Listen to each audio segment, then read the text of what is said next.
Joy is one of the more challenging emotions to express. As Gibran says, joy and sorrow are inextricably connected, linked, two sides of the same coin. We cannot have joy without the discomfort that precedes it. Joy often comes as a relief, as a release of tension, of anxiety. It is a feeling of freedom, of expansion, of feeling our hearts grow like the Grinch at the end of that Christmas story when his heart grows 3 sizes too big. Gibran says that the depth of our sorrow will indicate also the capacity of our love. Now, joy requires a certain level of vulnerability. It is easy to be frightened. It is easy to be afraid or be angry. It is easy to be sad. Most of these emotions do not bring with them the kind of vulnerability that comes with unfettered joy. Nobody wants to puncture our black cloud of gloom, but a bright balloon of joy seems to make a much more attractive target for those who would deny joy to others. To experience joy is to risk having it knocked away. To experience joy is to let down the walls that we build around our hearts so that we appear stoic. Now, there are a couple of ways that we invite joy into our lives. First, there's a kind of joy I just described, that feeling of release from something unhappy, that relief that comes from something painful or unpleasant is over now and things are good. I think about the final battle scene in Tolkien's The Lord of the Rings trilogy, in which the army of the West, a misfit band of unlikely allies, fights a battle at Morannon, the Black Gate of Mordor. The battle very much seems like it will be the death of all our heroes in this story, and it is being waged not to make any gains, but to distract the evil, powerfully magical Sauron from the risk posed by a couple of hobbits attempting to fling the One Ring into the fires within the mountain. All seems lost. All seems hopeless. As the outnumbered band battles to the last, hobbits Frodo Baggins and Sam Gamgee are trying to get the ring into Mordor while they're being chased by this twisted little freak called Gollum, who desperately wants the One Ring, which is the final link to the ultimate power in the land. The tension in this story builds to a fever pitch. It is extreme. The tension is profound, and it all is so very close to being lost. Then, in a weird twist, Gollum bites off Frodo's finger, the one wearing the One Ring. And Gollum, the ring, and Frodo's missing finger plunge into the fires, and Sauron is defeated. In that moment, all of the zombie-like creatures that fought for Sauron disappear. They fall to dust, collapse, retreat, flee. They were no longer being controlled by Sauron, and the mountain itself also begins to collapse. The relief felt in that moment and the joy felt in that moment were enormous. We saw the same arc of conflict, building tension and acute beyond all hope rescue and resolution in the Game of Thrones series on HBO. Toward the end of a very complicated plotline, very complicated, the heroes of the story are locked in a similar battle that will determine whether the forces of evil will overrun their land of Westeros. The Ice King and his army of the undead have breached the wall that normally protects Westeros from all the weird things beyond, has been breached, and we see popular and heroic characters of the series begin to fall one by one. All seems lost. Then, as in the Lord of the Rings climax, the unlikely hero of the story, the diminutive, under-the-radar Arya Stark, manages to stab the Ice King just as he prepares to kill her brother, Bran Stark, who seems, in ways I don't quite understand still, to be the key to this whole thing. But anyway, as the Ice King prepares to kill Bran, his sister Arya plunges a blade made of dragon glass into the Ice King, and he explodes into tiny shards that fall to the ground. And soon all of his minions, the army of the dead, similarly dissolve into dust, and Westeros is saved. There is joy, there is jubilation, there is that intense release from fear and dread and horror as the unlikeliest of rescues happens. This literary device, this story arc of building tension and hopelessness, just punctured by an unlikely hero to the jubilation of all, is a standard game plan for any kind of storytelling. That is one kind of joy. There is another kind of joy that is more gentle, more intentional, less kinetic, shall we say, certainly less violent. And that is the joy we find in everyday things. Perhaps maybe not everyday things, because that sounds like dishes and housework, but in the things that are around us every day. The joy of seeing a new baby is that kind of thing. Who among us has not been cheered by the smiling face of an infant in front of us in the grocery store checkout line? When a baby smiles at you, you cannot stay angry. There is joy there, and it is beautiful. Watching hummingbirds at a feeder can bring feelings of great joy. Watching the sunrise or a sunset, depending on which you like, can bring an intense feeling of joy. This is the kind of joy that brings with it the dopamine for our brains to make us happy. Think kitten videos and pictures of baby animals, incidents of beauty or kindness or artistic expression that touch our hearts. That is a different kind of joy. You may have noticed that we've heard a significant amount of talk about joy in the past month or so. We have a political campaign happening around us, you may have noticed. And one of the parties has openly and intentionally embraced joy.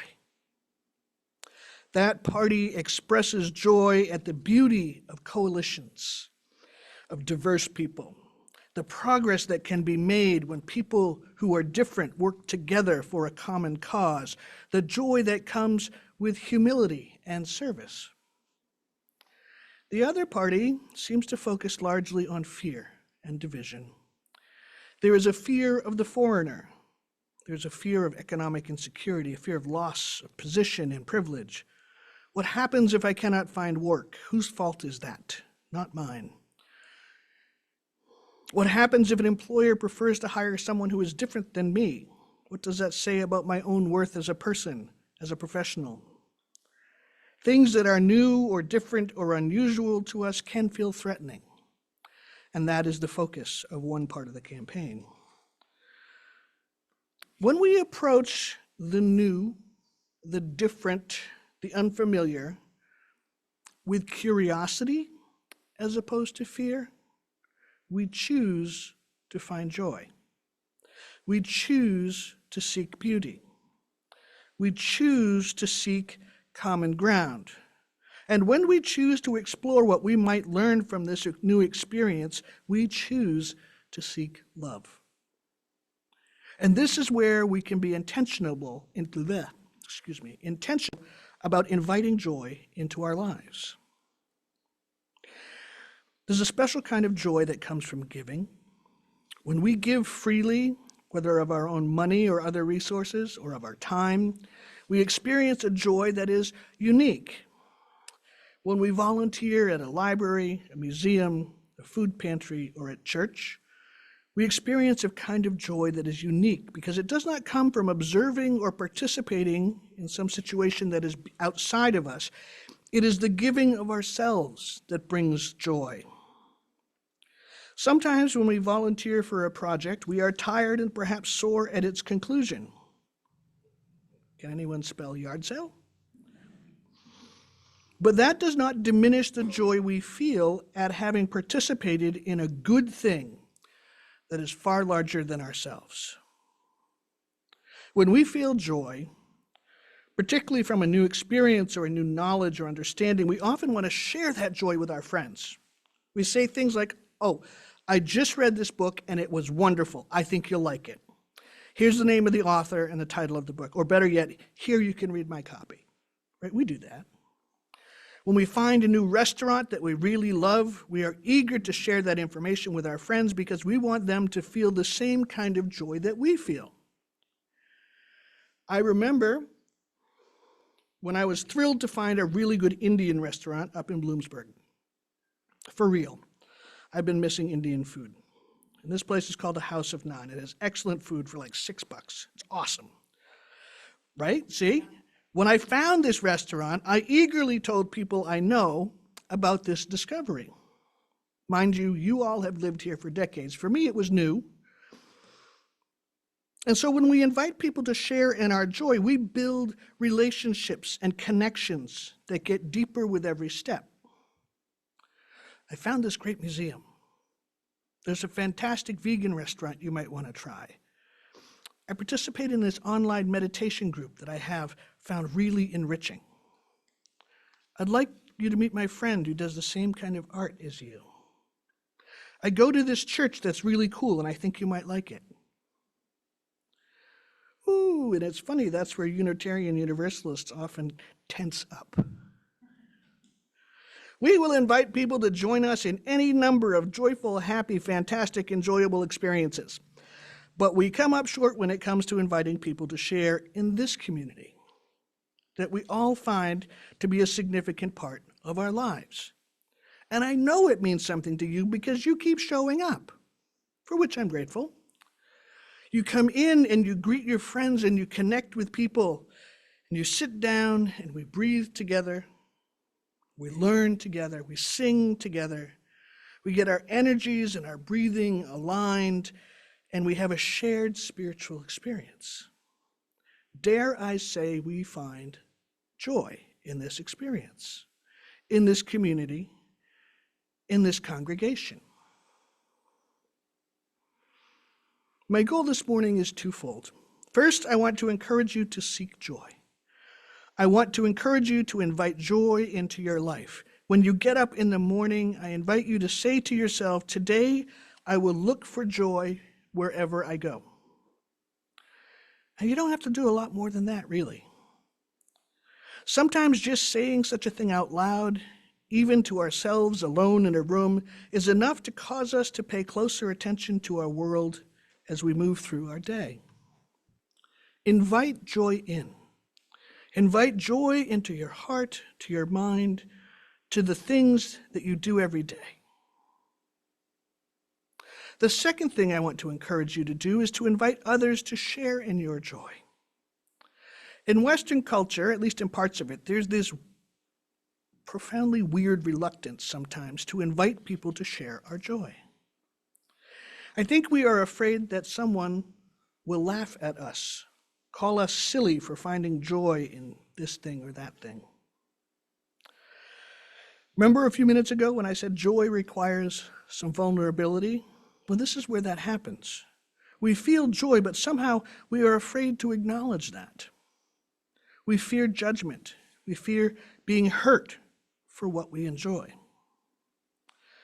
And this is a constant struggle down through the centuries. For us to feel joy without shame, period. To feel joy with deep enthusiasm. To feel joy so intensely, so expansively that we cannot contain it. And there is the vulnerability. Joy is messy.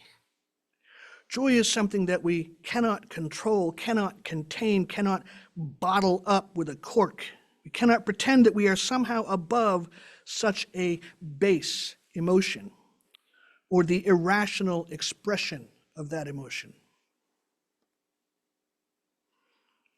William Ellery Channing, God love him, was one of our foundational theologians in the world of Unitarian religion, in his day, Unitarian Christianity.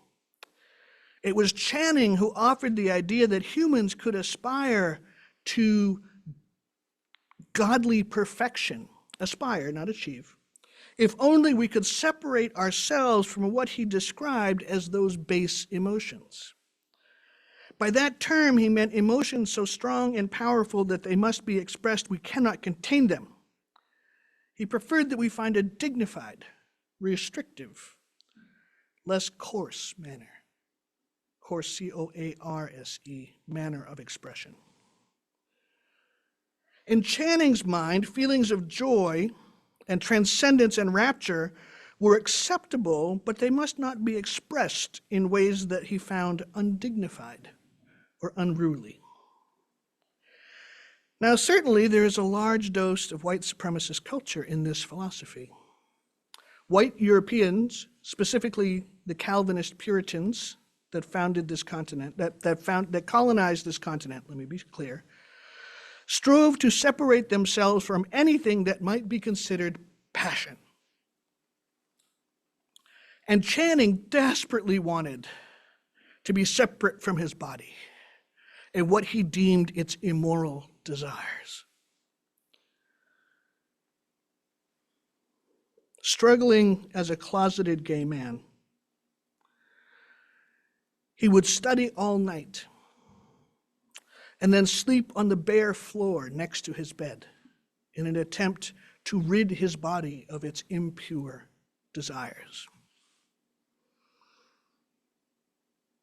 It is this message of shame around embodied joy, embodied personhood, that hamstrings us and prevents us from sharing a very cool thing that is important to us and our lives. How do we invite someone to share in our joy if that joy is wrapped up in shame? I encourage you to examine your feelings around what we refer to as evangelism. Okay, that's a tricky word, isn't it? And I want you to consider whether Channing's model of stoic non-expression still serves us in this day and age.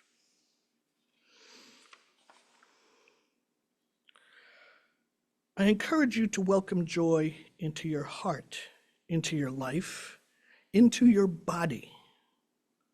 I encourage you to invite people you care about to share your joy, to share your enthusiasm, to share in things that you find meaningful, even if they're messy.